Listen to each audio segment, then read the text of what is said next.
ओम शांति।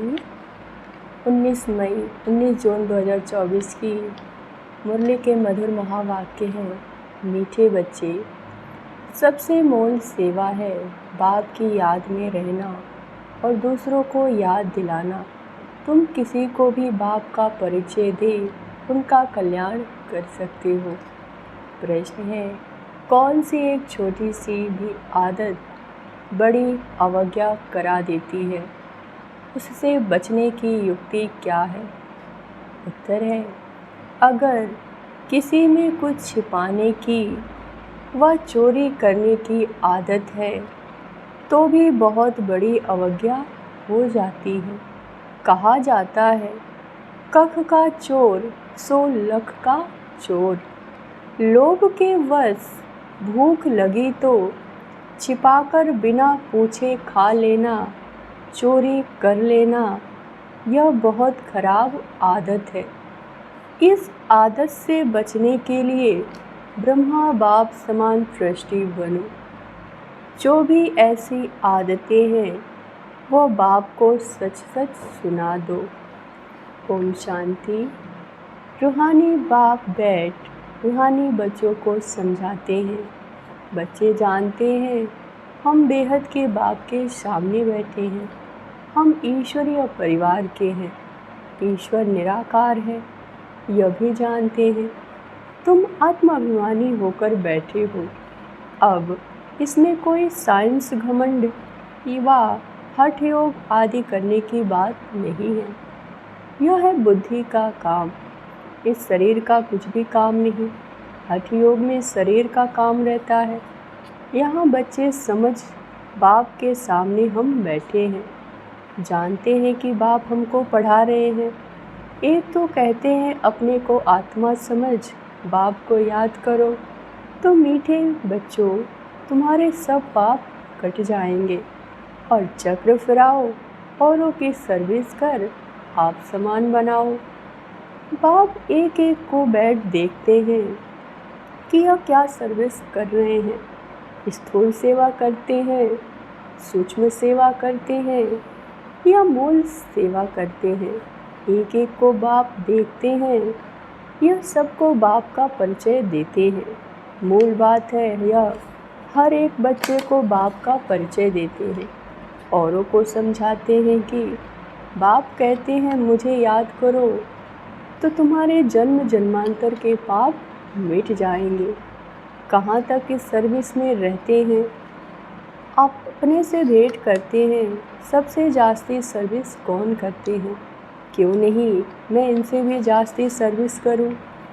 इनसे भी जास्ती याद की यात्रा में दौड़ी पहन सकते हैं वा नहीं? हर एक को बाबा देखता है। बाबा हर एक से समाचार पूछते हैं, क्या क्या सेवा करते हैं। कोई को बाप का परिचय दे उनका कल्याण करते हैं। टाइम वेस्ट तो नहीं करते। मूल बात ही है यह, इस समय सब आर्फन है। बेहद के बाप को कोई जानते नहीं। बाप से वर्षा तो ज़रूर मिलता। तुम बच्चों को मुक्ति जीवन मुक्ति धाम दोनों बुद्धि में है। बच्चों को यह भी समझना है कि हम अब पढ़ रहे हैं, फिर स्वर्ग में आकर जीवन मुक्ति का राज्यभाग लेंगे। बाकी ढेर आत्माएं जो भी हैं दूसरे धर्म वाली, वह तो कोई भी नहीं रहेंगी। सिर्फ हम ही भारत में रहेंगे। बाप बच्चों को बैठ सिखलाते हैं बुद्धि में क्या क्या रहना चाहिए। यहाँ तुम संगम युग पर बैठे हो तो खान पान भी शुद्ध पवित्र जरूर चाहिए। जानते हो हम भविष्य में सर्वगुण संपन्न 16 कला संपूर्ण निर्विकारी बनते हैं। यह महिमा शरीरधारी आत्माओं की है, सिर्फ आत्मा की महिमा तो नहीं है। हर एक आत्मा का पार्ट अपना अपना है जो यहाँ आकर बजाती है। तुम्हारी बुद्धि में एम ऑब्जेक्ट है, हमको इन जैसा बनना है। बाप का फरमान है बच्चे पवित्र बनो। पूछेंगे कैसे पवित्र रहें, क्योंकि माया के तूफान बहुत आते हैं। बुद्धि कहाँ कहाँ चली जाती है, उनको कैसे छोड़े? बच्चों की बुद्धि तो चलती है ना, और कोई की बुद्धि नहीं चलती। बाप टीचर गुरु भी तुमको मिला है, यह भी तुम जानते हो। ऊंचे से ऊंचा भगवान वह बाप टीचर ज्ञान का सागर भी है। बाप आए हैं हम आत्माओं को साथ ले जाने के लिए।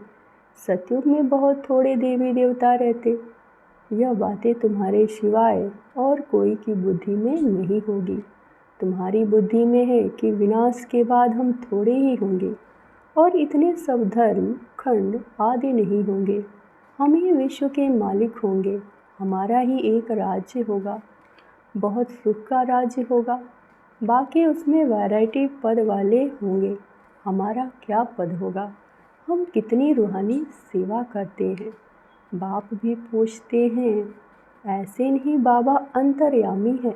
बच्चे हर एक का खुद समझ सकते हैं। हम क्या कर रहे हैं ज़रूर समझते होंगे। पहले नंबर सेवा तो यह दादा ही कर रहे हैं। श्रीमत पर घड़ी घड़ी बाप समझाते हैं। मीठे मीठे बच्चे, अपने को आत्मा समझो, दे अभिमान छोड़ो।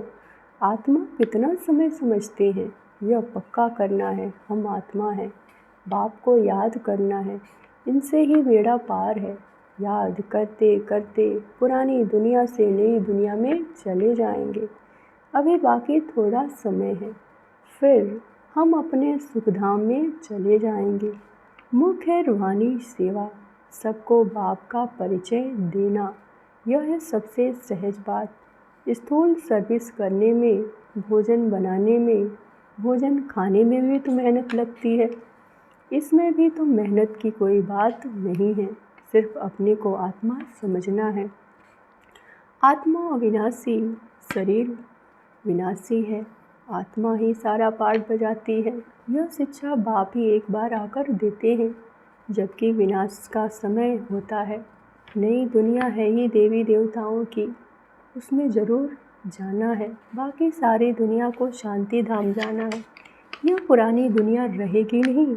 तुम नई दुनिया में होंगे तो पुरानी दुनिया की याद होगी कुछ भी नहीं। तुम स्वर्ग में होंगे, राज्य करते होंगे। यह बुद्धि में रहने से खुशी होती है। स्वर्ग को अनेक नाम दिए जाते हैं, नरक का भी अनेक नाम दिए हैं। पाप आत्माओं की दुनिया, हेल, दुखधाम।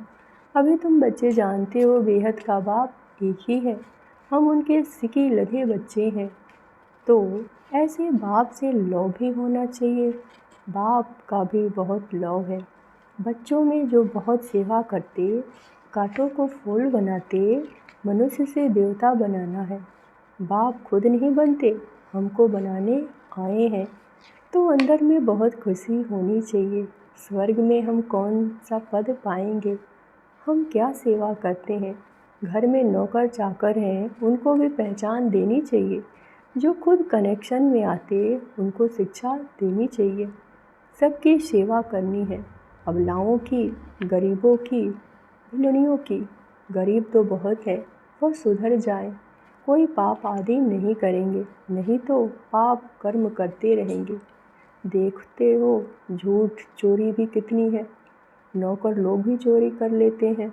नहीं तो घर में बच्चे हैं, ताला क्यों लगाएं? परंतु आज कल के बच्चे भी चोर बन पड़ते हैं। कुछ न कुछ छिपाकर उठा लेते हैं। किसी को भूख लगती है तो लालच के कारण खा लेते हैं। लोभ वाला जरूर कुछ चोरी कर खाता रहेगा। यह तो शिव बाबा का भंडारा है, इसमें तो पाई की भी चोरी नहीं करनी चाहिए। ब्रह्मा तो ट्रस्टी है। बेहद का बाप भगवान तुम्हारे पास आया है। भगवान के घर में कभी चोरी करता होगा, कोई चोरी करता होगा? स्वप्न में भी नहीं। तुम जानते हो ऊंचे से ऊंचा शिव भगवान, हम उनके बच्चे हैं, तो हमको दैवीय कर्म करने चाहिए। तुम चोरी करने वालों को भी जेल में जाकर ज्ञान देते हो। यहाँ क्या चोरी करेंगे? कभी आम उठाया, कोई चीज़ उठाकर खाई, यह भी चोरी है ना। कोई भी चीज़ बगैर पूछे उठानी नहीं चाहिए, हाथ भी नहीं लगाना चाहिए। शिव बाबा हमारा बाप है, वह सुनते हैं, देखते हैं, पूछते हैं। बच्चों में कोई अवगुण तो नहीं है। अगर कोई अवगुण है तो सुना दो, दान में दे दो। दान में देकर फिर कोई अवज्ञा करेंगे तो बहुत सजाएं खाएंगे। चोरी की आदत बहुत बुरी होती है। समझो, कोई साइकिल उठाते हैं, पकड़े जाते हैं। कोई दुकान में गए, बिस्कुट का डिब्बा छिपा लिया, या कोई छोटी छोटी चीज़ें छिपा लेते हैं। दुकान वाले बड़ी संभाल रखते हैं। तो यह बहुत बड़ी गवर्नमेंट है, पांडव गवर्नमेंट अपना दैवीय राज्य स्थापना कर रही है। बाप कहते हैं, मैं तो राज्य नहीं करता, तुम पांडव ही राज्य करते हो। उन्होंने फिर पांडवपति श्री कृष्ण को कह दिया। पांडव पिता कौन है? तुम जानते हो, सामने बैठे हैं। हर एक अंदर में समझ सकते हैं कि हम बाबा की क्या सेवा करते हैं। बाबा हमको विश्व की बादशाही दे, खुद वानप्रस्थ में चले जाते हैं। कितनी निष्काम सेवा करते हैं। सब सुखी और शांत हो जाएं। वह तो सिर्फ कहते हैं विश्व में शांति हो, शांति की प्राइज देते रहते हैं। यहाँ तुम बच्चे जानते हो, हमको तो बहुत भारी प्राइज मिलती है। जो अच्छी सर्विस करते उनको बड़ी प्राइज मिलती है। ऊंच से ऊंच सेवा है बाप का परिचय देना। यह कोई भी कर सकते हैं। बच्चों को यह देवता बनाना, तो यह भी सेवा करनी चाहिए। इनको देखो, यह भी लौकिक परिवार वाला था न। इनसे बाबा ने कराया। इनमें प्रवेश कर इनको भी कहते हैं, तुमको भी कहते हैं यह करो। हमको कैसे कहेंगे? हमारे में प्रवेश होकर कराते हैं। करण करावन हार है न। बैठे बैठे कहा यह छोड़ो, यह तो छीछी दुनिया है, चलो बैकुंठ। अब बैकुंठ का मालिक बनना है, बस वैराग्य आ गया। सब समझते इनको क्या हुआ। इतना अच्छा ज़बरदस्त फायदे वाला व्यापारी यह क्या करते हैं? पता थोड़े ही था कि यह जाकर करेंगे।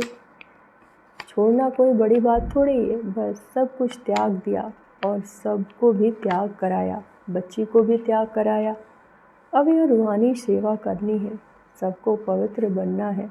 सब कहते हैं हम ज्ञान अमृत पीते जाते हैं, नाम माता का लेते हैं, ओम राधे के पास ज्ञान अमृत पीने जाते हैं। किसने यह युक्ति रची? शिव बाबा ने इनमें प्रवेश कर कितनी अच्छी युक्ति रची। जो कोई आएगा ज्ञान अमृत पिएगा। यह भी गायन है, अमृत छोड़ विष काहे को खाए। विष छोड़ ज्ञान अमृत पीकर पावन देवता बनना है। शुरू में यह बातें थी। कोई भी आता तो उनको कहते थे पावन बनो, अमृत पीना है तो विष को छोड़ देना। पावन वैकुंठ का मालिक बनना है तो एक को ही याद करना है। तो ज़रूर झगड़ा चलेगा ना। शुरू की खिटपिट अभी तक चली आई। अबलाओं पर कितने अत्याचार होते हैं। जितना तुम बहुत पक्के होते जाएंगे, फिर समझेंगे पवित्रता तो अच्छी है। इसके लिए ही पुकारते हैं बाबा आकर हमको पावन बनाओ। पहले तुम्हारे भी कैरेक्टर क्या थे, अभी क्या बन रहे हो? आगे तो देवताओं के आगे जाकर कहते थे हम पापी हैं। अब ऐसे नहीं कहेंगे, क्योंकि तुम जानते हो हम अभी यह बन रहे हैं। बच्चों को अपने से पूछना चाहिए हम कहाँ तक सेवा करते हैं। जैसे भंडारी है, तुम्हारे लिए कितनी सेवा करती है, कितना उनका पुण्य बनता है। बहुतों की सेवा करती है तो सबके आशीर्वाद उन पर जाती है। बहुत महिमा लिखते हैं भंडारी की, तो कमाल है, कितना प्रबंध रखती है। यह हुई स्थूल सर्विस, सूक्ष्म भी करनी चाहिए। बच्चे कहते हैं बाबा यह 5 भूत बड़े तीखे हैं जो याद में रहने नहीं देते। बाबा कहते बच्चे शिव बाबा को याद कर भोजन बनाओ। एक शिव बाबा के सिवाय कोई है ही नहीं और वही सहायता करते हैं। गायन भी है ना, शरण पड़ी मैं तेरे। सतयुग में थोड़े ही ऐसे कहेंगे। अभी तुम शरण में आए हो, कोई को भूत लगते हो तो बहुत पीड़ित करते हैं। वह अशुद्ध सोल आती है। तुम्हारे को कितने भूत लगे हुए हैं, काम क्रोध लोभ मोह, यह भूत तुम्हारे को बहुत पीड़ित करते हैं। वह अशुद्ध सोल तो कोई कोई को तंग करती है। तुमको पता है यह 5 भूत तो 2500 वर्ष से चलते आ रहे हैं। तुम कितने तंग हो पड़े हो। इन भूतों ने कंगाल बना दिया है। दे अभिमान का भूत नंबर 1, काम का भी भूत बड़ा है। उन्होंने तुमको कितना सताया, यह भी बाप ने बतलाया। कल कल तुमको यह भूत लगते हैं। यथा राजा रानी तथा प्रजा, सबको भूत लगा हुआ है। तो इनसे भूतों की दुनिया कहेंगे। रावण राज्य मना आसुरी राज्य। सतयुग त्रेता में भूत होते नहीं, एक भूत भी कितना तंग कर देता है, इनका किसी को पता नहीं। 5 विकारों रूपी रावण का भूत है, जिससे बाप आकर छुड़ाते हैं। तुम्हारे में भी कोई सेंसिबल है जिनकी बुद्धि में बैठता है। इस जन्म में तो ऐसा कोई काम नहीं करना। चोरी की, देह अभिमान आया तो रिजल्ट क्या होगी? पद भ्रष्ट हो जाएगा।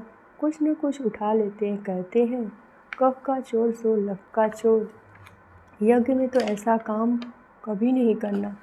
आदत पड़ जाती है तो फिर कभी छूटती नहीं।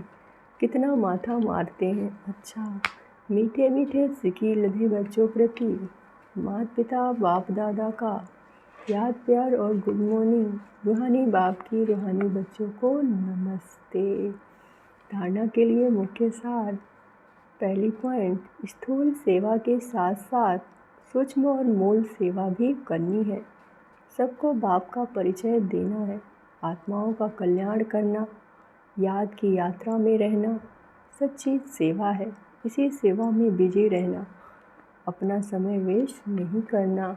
दूसरी, सेंसिबल 5 विकारों रूपी भूतों पर विजय प्राप्त करनी है। चोरी व झूठ बोलने की आदत निकाल देनी है। दान में दी हुई चीज़ वापस नहीं लेनी है। वरदान, शरीर के व्याधियों के चिंतन से मुक्त, ज्ञान चिंतन व स्वचिंतन करने वाले शुभ चिंतक भव। एक है शरीर की व्याधि आना, एक है व्याधि में हिल जाना। व्याधि आना तो यह भावी है, लेकिन श्रेष्ठ स्थिति का हिल जाना यह बंधन युक्त की निशानी है। जो शरीर के व्याधि के चिंतन से मुक्त रह स्वचिंतन ज्ञान चिंतन करते वही शुभ चिंतक है। प्रकृति का चिंतन ज़्यादा करने से चिंता का रूप हो जाता है। इस बंधन से मुक्त होना, इसको ही कर्मातीत स्थिति कहा जाता है। स्लोगन है, स्नेह की शक्ति समस्या रूपी पहाड़ को पानी जैसा हल्का बना देती है। ओम शांति।